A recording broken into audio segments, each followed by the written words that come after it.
Hello students, how are you? I hope everybody fine. Tudo bem com vocês? Bem-vindos ali à nossa segunda aula, né, do terceiro módulo de língua inglesa.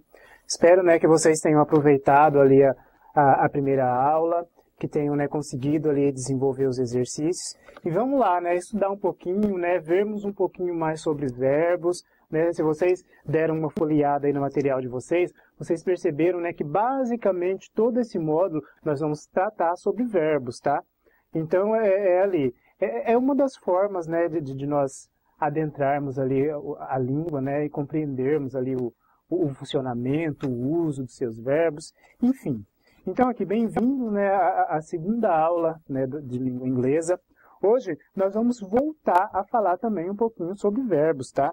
Olha só ali, o que nós vamos ver aqui na unidade 2. Nessa unidade 2, nós vamos falar sobre memórias, tá? Então, o que é falar sobre memórias? Nós vamos falar sobre o passado. Se na primeira aula nós vimos ali o presente, nessa aula vamos falar um pouquinho, vamos nos remeter ali a algo, a fatos que já aconteceram.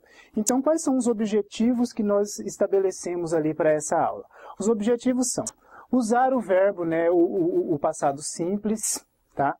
Compreender e usar os verbos regulares e irregulares, tá, pessoal? Nós vamos falar um pouquinho sobre esses verbos aqui, os verbos regulares e os verbos irregulares no passado e também praticá-los, tá? Fazer o uso da forma afirmativa, negativa e interrogativa do passado, assim como nós fizemos no presente. E, por último, entender o uso do verbo to be no passado. Nós vamos também fazer uma revisão rápida do verbo to be no passado, o verbo que vocês já viram. Os conteúdos, essa aula, né, para dar ficar um pouquinho mais dinâmica, nós dividimos ela em duas partes. A primeira aula, nós vamos ver ali somente os verbos do simple past, que é o passado simples. E a segunda aula, nós vamos ver o presente perfeito, tá? E o presente perfeito contínuo. Esses dois tempos, apesar de se chamarem presentes, eles são tempos também que se remetem, que dão uma ideia de um passado. Tá bom, pessoal? Então, né, a aula vai ser assim, uma aula um pouco mais light devido a essa divisão, tá? Tudo bem? Espero que vocês gostem. Então, vamos lá partir para o conteúdo. Vamos ver ali o past simple, o passado simples ali dos nossos verbos em inglês. Primeiramente, nós vamos ver ali, ó, o uso do passado simples. Quando que nós utilizamos esse passado simples? Nós utilizamos ele basicamente ali em duas situações. Primeiramente, quando nós queremos ali indicar ação ou estado que se completa durante um tempo passado definido. Exemplo, it rained a lot yesterday. Choveu muito ontem, tá? Essa palavra ontem aqui, ela faz toda a diferença, porque esse tempo aqui, o passado simples, o simple past, ele é utilizado quando eu tenho ali um tempo passado, mas é um tempo passado definido, tá? Quando o tempo passado ele não é definido, nós vamos utilizar uma outra forma de passado que nós vamos ver daqui a pouco. Olha o segundo exemplo que eu trouxe para vocês, ó. We went to Bahia last vacation. Nós fomos à Bahia nas últimas férias. Olha que coisa boa, né? Ir à Bahia de férias deve ser muito bom. Então aqui, ó, outra aqui, ó, uma ação definida. Eu defini quando que nós fomos à Bahia. Nós fomos nas últimas férias. E eu grifei aqui para vocês dentro dos verbos, para vocês verem que há uma diferença. Aqui já dá para nós percebermos que um verbo, ele é regular e o outro é irregular.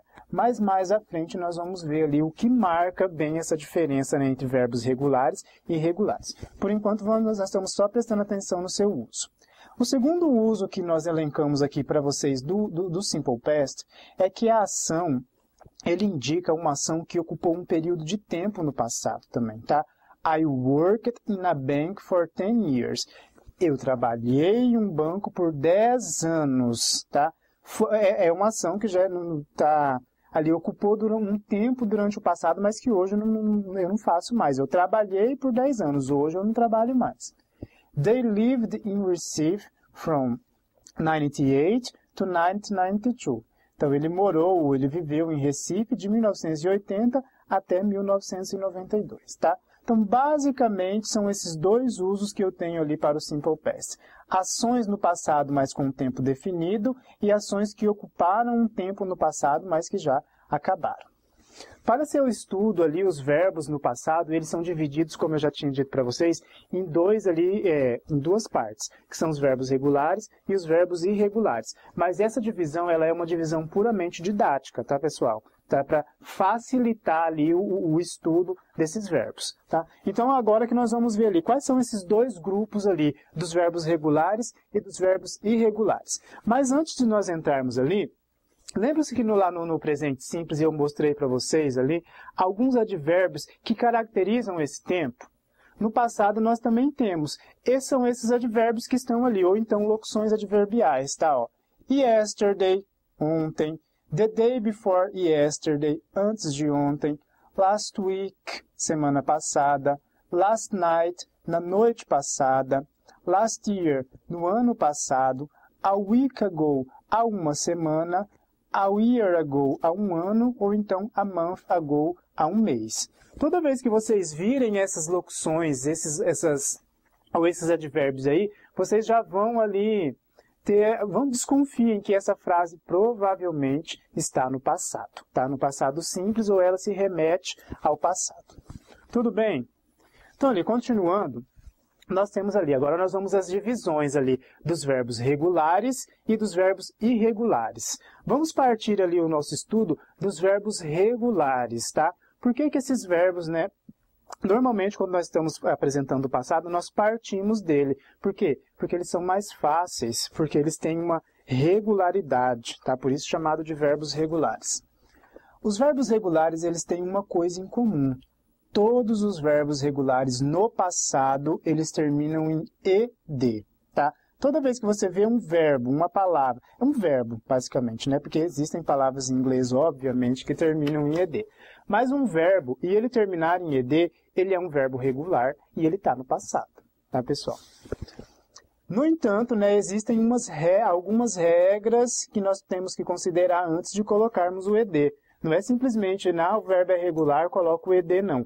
Algumas regras devem ser seguidas antes de colocarmos esse ed, e nós vamos ver ali algumas dessas regras, tá? Mas assim, que fique bem claro, verbos regulares em inglês no passado, todos terminam em ed. Vamos lá então, para nós adicionarmos ali o ed ao verbo, como que eu vou fazer? Primeiramente, eu vou observar sempre a sua terminação, tá? Verbos terminados em y, vamos lá ver. Se o verbo for, se o verbo terminar em y e esse y for precedido de uma vogal, nós vamos apenas acrescentar o ed, ó. I played soccer with my friends. Joguei futebol com os meus amigos. Aqui o verbo play, tá? Ele termina em y e antes desse y eu tenho ali uma vogal. Então ele vai seguir a regra geral. Simplesmente eu vou adicionar ed ao fim e o verbo estará no passado. Eu joguei futebol. Tudo bem? Agora, se esse y ele vier precedido de uma consoante, antes de acrescentar o ed, eu vou ter que retirar o y e colocar o i, fazer essa substituição antes de adicionar ali o ed, ó. Então, aqui o verbo cry. O verbo cry, originalmente, eu acabei não colocando aqui para vocês, mas ele termina em y, é C-R-Y, cry. Mas aqui no passado, o y saiu e eu coloquei o i em seu lugar antes de colocar o ed. We cried all night. Nós choramos a noite toda, né? É uma frase um tanto quanto dramática, mas enfim, tá? Só para ilustrar ali para vocês, então, que os verbos terminados em y, que antes nós temos uma consoante, nós vamos retirar esse y antes de colocarmos ali o ed e substituirmos por i. Tudo bem? Agora ali, ó, verbos terminados em e. O que vai acontecer com os verbos que terminam em e? Apenas acrescenta-se o d, tá? Nós não vamos dobrar e colocar ed, para ficar dois e's o verbo. Ficaria um verbo assim, muito estranho, tá, pessoal? Então, ali, ó, apenas se acrescenta d. The group danced at the theater last night. O grupo dançou no teatro na noite passada. Ó o advérbio aqui, ó. E ó o verbo. O verbo dançar, ele já tem o e, ele termina dance, tá? Então aqui eu só coloquei o d. Muito simplesinho. Verbos terminados em consoante mais vogal e outra consoante, o CVC, lembra-se dele lá do presente. O que nós vamos fazer? Pode ocorrer duas situações ali. Podem ter a última letra dobrada, quando a última sílaba for a sílaba tônica. Lembra-se que isso acontecia também lá com o presente? No passado também, ó. Olha o verbo stop aqui de novo, ó. She stopped at the traffic light. Ela parou no sinal, no farol lá, no semáforo. Esse stop, antes dele receber o ED, ele tem que ter uma sílaba, né? A última sílaba dela dobrada aqui, ó, 2 P's. Por quê? Porque ela tem aquela regra da consoante, vogal, consoante, do CVC, ó. Eu tenho aqui uma consoante, depois uma vogal e uma outra consoante, tá? Agora, se a última sílaba... Não, e aqui é uma palavra monossílaba, então ela é tônica, tá? Se fosse um verbo de 2 sílabas, nós teríamos que pronunciar, e se a última sílaba fosse a sílaba tônica, aconteceria a mesma coisa que aconteceu aqui com o stop, tá? Se a última sílaba não for a tônica, não será dobrada, simplesmente vai acontecer o ED, ó. O open, ó. Open, eu não falo open, eu falo open, então essa aqui é a sílaba mais forte. Então, eu simplesmente coloco o ED, opened, tá? Aqui, o verbo terminaria aqui, ó. Isso daqui é a terminação do passado. He opened the door. Ele abriu a porta. Né? Verbos irregulares. Os verbos irregulares, eles são ali um pouquinho mais complicado de nós estabelecermos ali o seu estudo no passado. Por quê? Porque eles tomam uma forma própria, tá? Os verbos irregulares tomam uma forma própria no seu passado simples e não há uma regra, por isso que eles são chamados de irregulares. Você precisará memorizá-los, tá? Olha aqui, eu coloquei alguns exemplos. No material de vocês vão ver que tem vários exemplos ali de verbos irregulares, tá? Em inglês ali, os verbos regulares, eles são um maior número do que os irregulares, tá? Mas os irregulares, eles possuem forma própria. Não tem como você estabelecer uma regra para dizer, todos os verbos irregulares, eles têm determinadas características. Não. Cada um tem uma característica que é diferente do outro. Né? Olha exemplos aqui, ó. O verbo wake no presente, né? O verbo acordar, no passado ele se transforma em woke. O verbo put, que é o verbo colocar, ele tem a mesma escrita do presente, tá? Eu vou diferenciar aqui se ele está no presente ou no passado, pelo contexto que ele é empregado dentro da frase. O verbo go, ele muda completamente a sua forma do presente quando ele vai para o passado. Se transforma em went. O verbo have passa a ser had. O live passa a ser left. O know passa a ser knew. E se vocês verem ali, há verbos que eles vão permanecer de forma igual, né? Tanto no presente quanto no passado, e há verbos que vão se transformar completamente, a ponto de você não reconhecê-los. Por exemplo, aqui, se uma pessoa não sabe, né, que esse daqui é o passado do verbo go, não há como fazer uma associação dessa palavra com essa daqui. Não tem como. Então, é realmente memorizar os verbos, tá? Mas essa memorização não é que você vai pegar e ficar ali estudando listas de verbos, não. É com o uso, tá? Na prática, você vai vendo, quando você estiver empregando ele na frase, enfim, ali falando, utilizando esse verbo, você vai acabar memorizando, tá? Vamos ver ali as formas negativas e as formas interrogativas ali do passado simples. Na forma negativa e na forma interrogativa, assim como no presente, os verbos eles vão precisar de um auxiliar, tá? Porque eles não têm o verbo to be. E, então, qual que é o auxiliar ali do passado? O auxiliar do passado, ele é o did. Tá aqui, ó. Esse did, ele pode vir ou não acompanhado do not. Aliás, ele só vai vir acompanhado do not se nós estivermos falando da forma negativa. Tá? Na forma interrogativa, nós vamos ter o did, mas sem o not. Voltando aqui à forma negativa, ó, I bought a new car. Eu comprei um carro novo, tá? Agora, se eu quiser dizer que eu não comprei um carro novo, eu vou ter que empregar aqui o auxiliar mais o not. Eu não posso colocar o not sozinho aqui, não. Eu tenho que colocar ele junto com o did, que é o auxiliar. I did not buy a new car. Eu não comprei um carro novo. E percebam que o verbo, ele volta para o infinitivo. Esse daqui é o verbo comprar no infinitivo, tá? Aqui é o passado, comprei. Aqui ele permanece no passado, porque não tem nenhuma outra palavra que caracteriza aqui a frase no passado. Aqui tem o did. Esse did aqui, esse auxiliar, ele já me diz que essa frase está em um tempo passado. Então, não há a necessidade de eu colocar outro elemento dentro da frase para me dizer que a frase está no passado. Então, os outros elementos, eles podem voltar para o infinitivo ou para a sua forma do presente, como aconteceu aqui com esse verbo aqui, o verbo buy, ó. I did not buy a new car. Ou, que é a mesma coisa, né? Aqui o did junto com o not, a forma contraída, didn't. I didn't buy a car, que é a forma mais empregada, tá, pessoal? É essa daqui, ó, didn't. Eu não comprei um carro. Olha mais um exemplo aqui, ó. I liked the opera very much. I did not like the opera very much. E I didn't like the opera very much. Tudo bem, então? Vamos colocar a frase na forma negativa. Did. Coloquei o did e o not, o verbo volta para sua forma do infinitivo. Ele não pode permanecer no passado. Tá? Interrogativa. Vou usar o auxiliar did, mas sem o not.